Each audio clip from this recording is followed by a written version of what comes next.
Hey guys, welcome to Boxing Squared for boxing news and views from around the internet. There's been a big shake-up of the Boxrec Rankings. Boxrec have done a periodic cleanup, and they do this from time to time, once or twice a year. But what it has seen is major movement, especially from 10 to 30 in the rankings. There are several guys who are up, several guys who are down, and quite significantly. Winners in this: Nathan Gorman, Michael Hunter, Sergey Kuzmin, and that's just to name a few. But we'll get to the rankings. So at number 1, Anthony Joshua remains at top spot. 237 points. He had hundreds of more points. He's fallen to 237 but remains on top. Deontay Wilder, he's lost a whole boatload of points just like everybody else has, and he is down at 118, so less than half of what Anthony Joshua has. So on Boxrec's rankings, the rating of the opponents that the two have faced to earn points, they are rating Anthony Joshua's opponents and rewarding him for the opponents who he's beaten much higher than Deontay Wilder's. At number 3, Tyson Fury, who made a comeback to score a draw with Deontay Wilder. He is in a third spot, 99 points. Dillian Whyte, he is up 1 to number 4, surpassing Alexander Povetkin, who drops to 5th spot. So they have 95 and 93 points respectively. And from about 4 to about 10, there's quite a few guys who have a similar number of points. At number 6, we have Jarrell Miller with 86 points. And many people might look at that and go, how has he managed to climb that high based on some of the opposition that he's recently fought?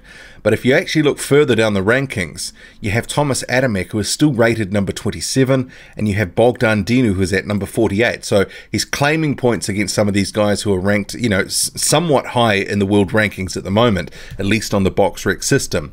Plus, you have to remember he had Duhaupas, Washington, and Wok. So he would have scored a decent number of points for each, and that cobbled together. Even though they're not the best opponents, they were decent opponents. Although I would say Adamek completely rinsed, and Dinu, we didn't know how good he was. But even despite of that, they had some of their points of their own, and Miller is in 6th spot. Kubrat Pulev at number 7, 78 points. And I'm sure that recent win over Hughie Fury has helped him keep him in the top 10 there. Luis Ortiz with 64 points. Probably not too well rewarded for the recent Kaufman and Kajanu wins that he had in 2018. And obviously he lost to Deontay Wilder. So about a year ago, I think he was 2nd or 3rd. He was quite high up in the Boxrec rankings.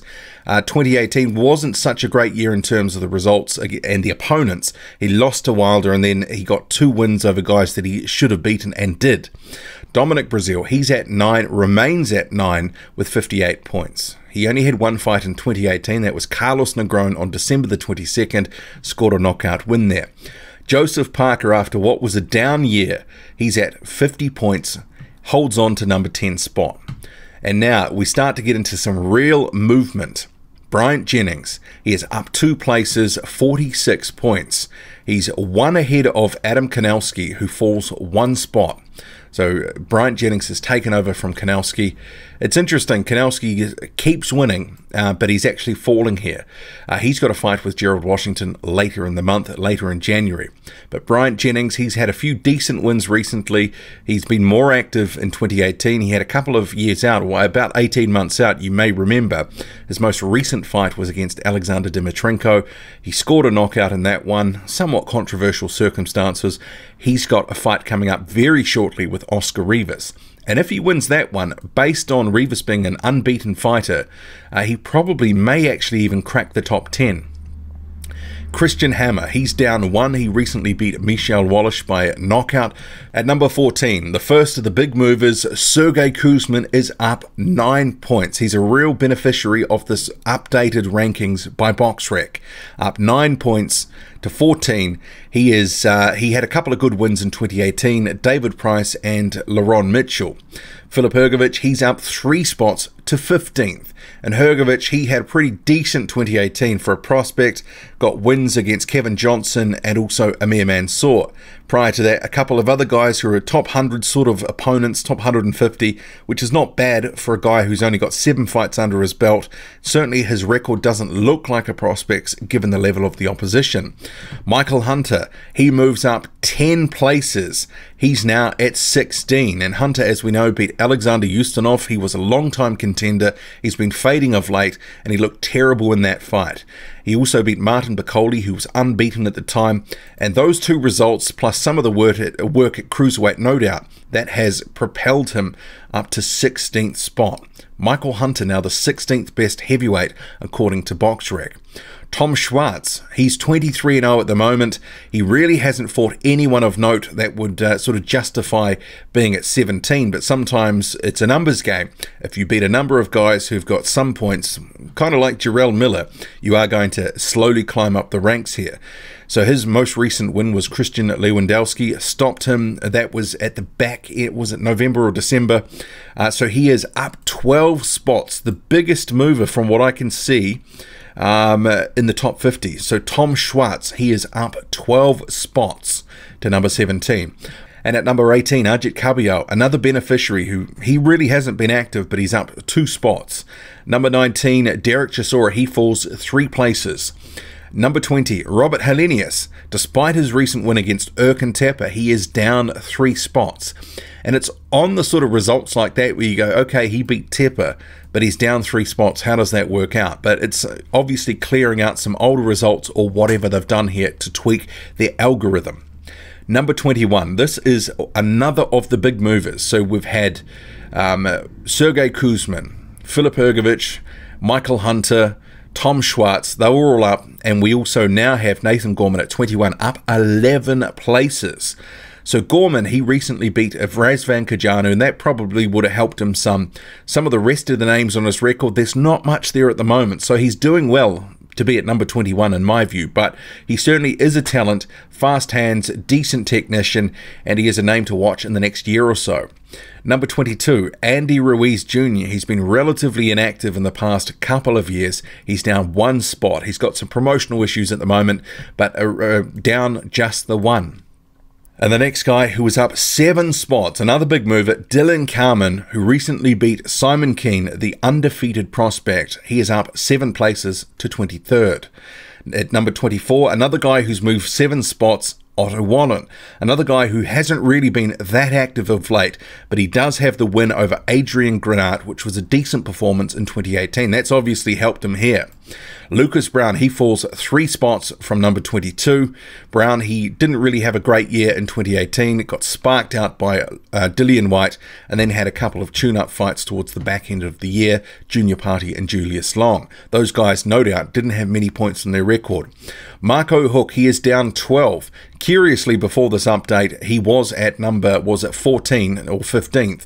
That was a case of most of his points had come from cruiserweight. It had to have been that because he hadn't been campaigning at heavyweight. Number 27, Thomas Adamek. I don't know how he's still that high, but he is.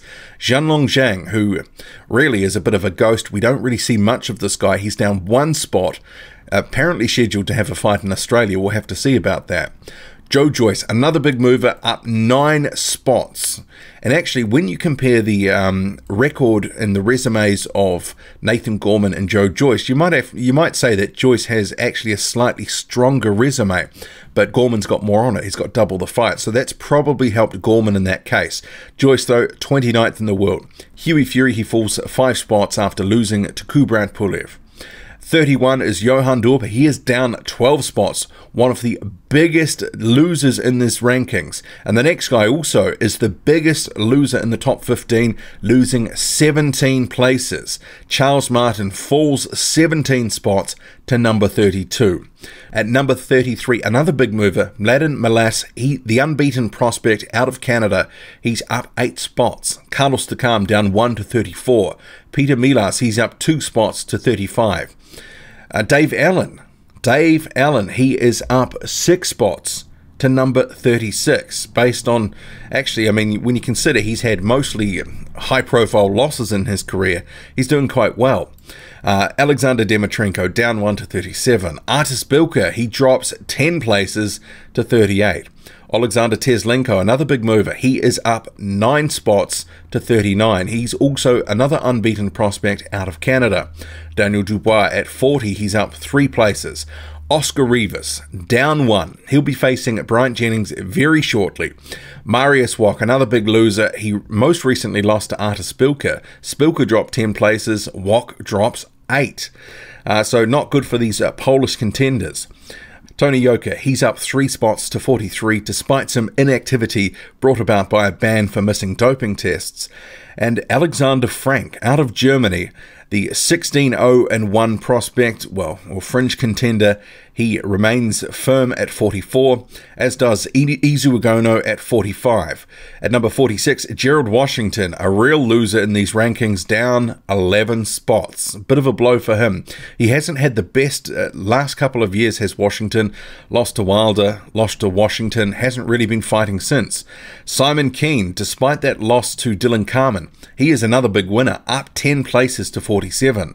And Bogdan Dinu, despite inactivity, only one fight in 2018, which was against Jarrell Miller, and he was knocked out. Somehow, up 12 spots. I mean, that's a head-scratcher for me. Andrei Fedosov, who recently came back after a bit of a hiatus, he stays firm at 49. And Ali Aaron Demirishian, the former WBO European champ who vacated that belt recently, he is up 13 spots. The unbeaten Demirishian, 10-0, he's at 50. So I'm not going to go any further than the top 50, but there is certainly a lot of movement here and some big winners. Kuzman, Hunter, Schwartz, Gorman, Hrgovic is up a few spots. And then we have a number of big losers in here, a couple of Polish contenders, Wok, Spilka. You've got Durpa falling down, he's from France, and Charles Martin dropping 17 places. What do you make of that? And at the top, it remains firm. The top 3, Anthony Joshua, followed by Deontay Wilder and Tyson Fury. Dillian Whyte slips in there at 4th above Alexander Povetkin. Drop a comment loud and often. Hit like, hit subscribe, follow me on Twitter. Boxing_squared. I'm out.